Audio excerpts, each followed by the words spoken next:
Hey friends, Elizabeth here from Plant-Based Bride, and welcome back to Plantmas Day 2. If you don't know what Plantmas is, this is a series I started last year where I post a video every single day from the 12th all the way through to the 25th of December, and I do giveaways in every video as a thank you to all of you for your support for the entire year. It's just a fun little holiday season special event here on my channel. So for today, for Plantmas Day 2, there is going to be a giveaway, so watch all the way to the end of the video if you want to get the details on that. And as for the content of this video, it was requested that I do a more in-depth tutorial talking you through how I painted the cover page for my December Plan With Me. So that is what this video is going to be. Keep in mind that I am not an expert. I am self-taught when it comes to watercolor and gouache, so I am not the end-all be-all. The techniques I use may not be officially correct, but they are the techniques I used. So without further ado, I'm going to talk you through how I created this painting. So I'm starting by grabbing some of my paints and applying them to my palette so that I have them available to use. But I'm starting off with Payne's Gray, which is a bluish gray, Indigo, which is a dark blue, both of which are Winsor & Newton Cotman watercolors in the tube, and I'm also using Winsor & Newton's Designer's Gouache in primary blue, which is this nice, true, bright blue. I'm going to use a combination of these three to create the base of the painting, which is supposed to look like an icy upside down iceberg. So I'm starting by outlining the general shape, which is going to be a downward pointing triangle with my Payne's Gray. And then I'm dipping into both my indigo and my primary blue and starting to apply those colors throughout. I'm using a small flat brush because I want a bit of a streaky, irregular, linear look. I'm not going for a super blended look. That is not what I want for this. And for that reason, I'm painting on a dry surface. When you're working with watercolors, if you're painting wet on wet, so prepping your work surface to be wet and then using a wet brush, you're going to get a lot more blending and natural blooming and mixing of the pigments. I didn't want that for this, so I'm using a relatively dry brush, basically dipping almost completely dry into my pigment, and I'm painting on a dry surface because I want the colors to be more separated. I'm going in randomly alternating between the three colors. I want some areas to be a lot lighter and brighter and some areas to be a lot darker. This again is just trying to recreate the idea of an iceberg where certain sections might be more clear and translucent and other sections are darker and harder to see through. I'm concentrating the darker areas in the top and left-hand sides, but again, I do want this to have a bit of an irregular look, so I'm just continuing to dip into my three shades and adding darker areas where I feel it needs it, especially along the top, and adding some more pigment to areas that I want to be a little more saturated. I'm also dragging the color down along the edges because I don't want clean, straight edges, though I want it to generally follow those initial lines I painted. I don't want them to be straight lines. So I am dragging down with my brush so that I get a bit of a jagged edge. I'm just continuing to build this up in layers, again using a relatively dry brush into my pigment on a dry surface until I'm happy with the result.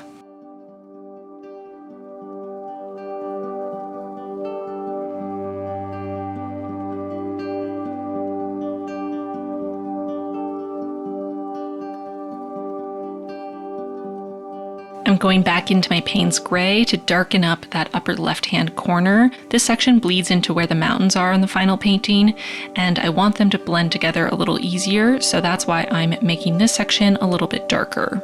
Now, as you'll recall, in the final painting, there is a giant moon, and I did want the moon to be sort of a warm beige with gold accents. So I wanted to start with a base color, which I mixed myself, and I wanted to make a sort of beige tan. So I'm mixing some Payne's Gray, some zinc white, a tiny bit of yellow, and a tiny bit of this light brown. So I'm mixing together white, gray, yellow, and brown until I get a nice light beige. And I'm using my circle template so I can get a nice clean edge and hopefully get as close to an accurate circle as possible.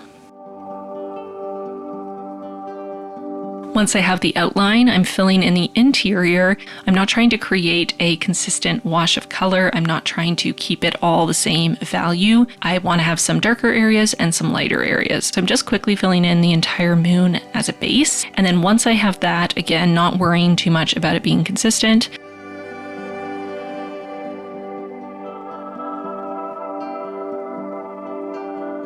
I'm mixing a bit of a darker shade from these same colors to add the shadowy crater areas of the moon. So I want the right-hand side of the moon to be darker. I'm imagining that this side is sort of the dark side of the moon. So I'm using the darker color along that right edge to indicate that. And then, as I said, just adding some darker areas to replicate the idea of craters, some texture on the surface, and filling in a bit of that lower right-hand corner, again, to look like that's sort of the darker side. That's the curve of the moon, again, to try to give that idea of a three-dimensional shape. Once I have those darker sections, I'm going in with my gold to add even more texture. These are going to be highlights on the moon because when these sections catch the light, they're going to shine because they are metallic paint. So I'm using this light gold watercolor from Finetech. Again, all the supplies are linked down below. And I'm using a relatively small brush to add these detailed sections. And I'm trying to add them in irregular shapes so that they look, again, more like high points on the moon, a regular texture. I'm adding a little section of this highlight on the upper left-hand corner because this is supposed to be sort of the brightest section of the moon. And really all of what I'm doing with this moon is winging it. I'm just adding more sections of highlight where I think they should be.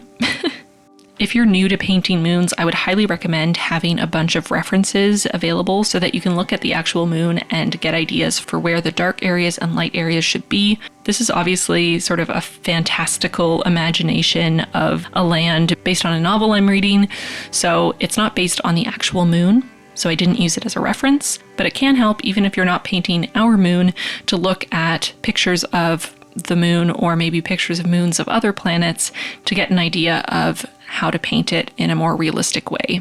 Once I have those lighter gold areas in, I'm also dipping into my darkest gold that is leaning towards bronze to add some darker metallic elements as well. I just felt like I needed to balance out some of those brighter gold areas with some darker metallic areas.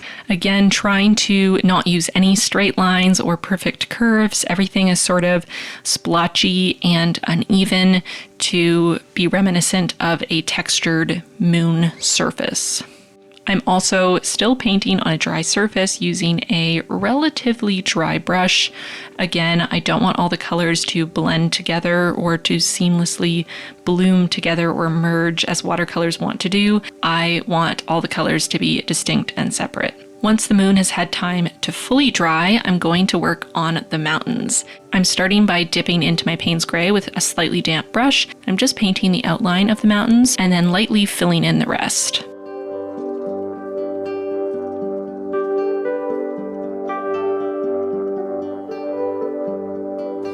Once I have the bottom mountain range filled in, I'm going to go in and do the outline of the upper mountain range. The taller mountains are behind the shorter mountains because obviously if it was the opposite, we wouldn't be able to see the shorter mountains. And I'm doing the same thing where I'm painting the outline, so the top edges of the mountain, and then I'm filling in the rest. I want the taller mountains that are in the background to be a lot darker, so I'm filling them in as opaque as I can with my Payne's Gray. The foreground mountains are going to be lighter, and my initial plan didn't quite work out because you could really see the color of the moon through it. So what I ended up doing was filling in the entire foreground mountain range and then going in on top of that with a lighter color to differentiate that section. So you'll see more of that in a second. I'm letting that first layer dry. I'm going to jump over to the other side where I'm going to paint some trees. For the trees, I'm using the finest detail brush that I have in my possession, and I'm starting by drawing the vertical line, which is the trunk of the tree to keep me on track. And then I'm starting from the top and working my way down, creating little upward ticking branches that start off very small and then get bigger as I get to the base of the tree. Again, reference photos can really help here. If you look at some evergreen forests, you can see sort of the shape of the trees and how the branches grow up slightly. I find it helps to keep the branches a little bit wobbly, a little uneven to add to that natural quality. The more perfect or uniform they are, the less realistic they're going to look. I'm also trying to create some trees of different sizes and heights, again, to try to give a little bit more realism here. I mean, as much realism as we can have with this kind of a fantastical landscape. Again, I'm working with a damp brush. It's not wet, it's just damp in my Payne's Gray.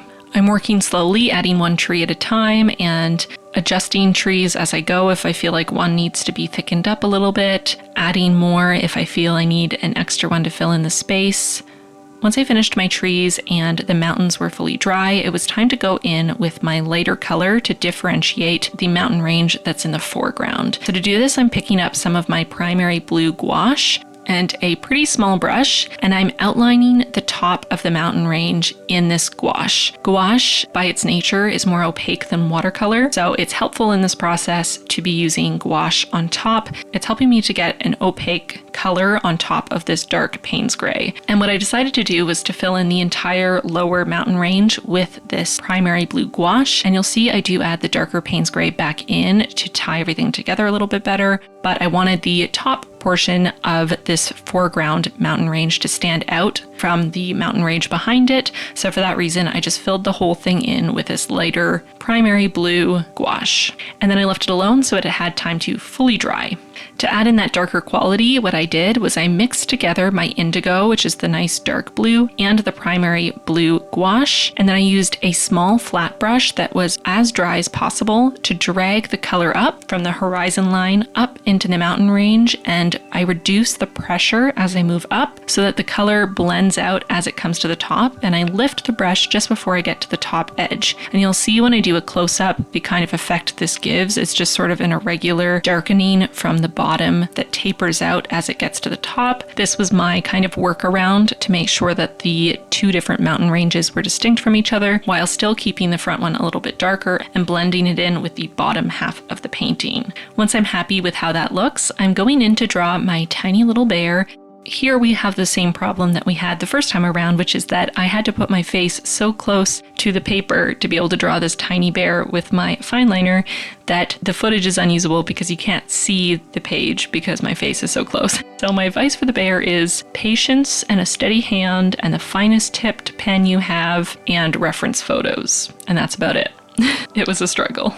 And with the bear finished, that is it for this painting. I hope this closer to real time and more in-depth tutorial was helpful for those of you who have been wanting to recreate this painting. Again, I am not an expert. I don't know all of the technical right things to do when it comes to watercolor and gouache. I just know what has worked for me. I just know what I've learned through practice and experience since I picked up watercolors. So don't quote me on any of these techniques, but if they work for you, I am very glad. Now that we've reached the end of this video, it's time to talk about Plantmas Day 2's giveaway. As always in my Plantmas videos, all of the rules are going to be listed in the description box, so check that out. For today's prize, one winner will be getting the full 2021 core set of stickers from my shop. So this includes the 2021 mini calendar bundle, which is 6 sticker sheets of the full year of 2021. You can choose if you prefer a Monday or Sunday start. You'll also win 2 of the numbers sticker sheet and 2 of the timelines sticker sheet. So that's 10 sticker sheets altogether. This is the basic core collection. These are the planning stickers that I use most in my bullet journal. They're just the basics. You can choose if you'd prefer to have these stickers on my white recycled sticker paper or if you'd prefer the clear matte sticker paper. This prize has a $40 value and one of you will be winning it. So check out the description box for the rules, how to enter. Remember that I will be picking the winner of today's prize in 24 hours. So enter now before you forget if you want the chance to win. Thank you so much for hanging out with me for Plantmas Day 2, and I hope to see you again tomorrow for Plantmas Day 3. Bye friends!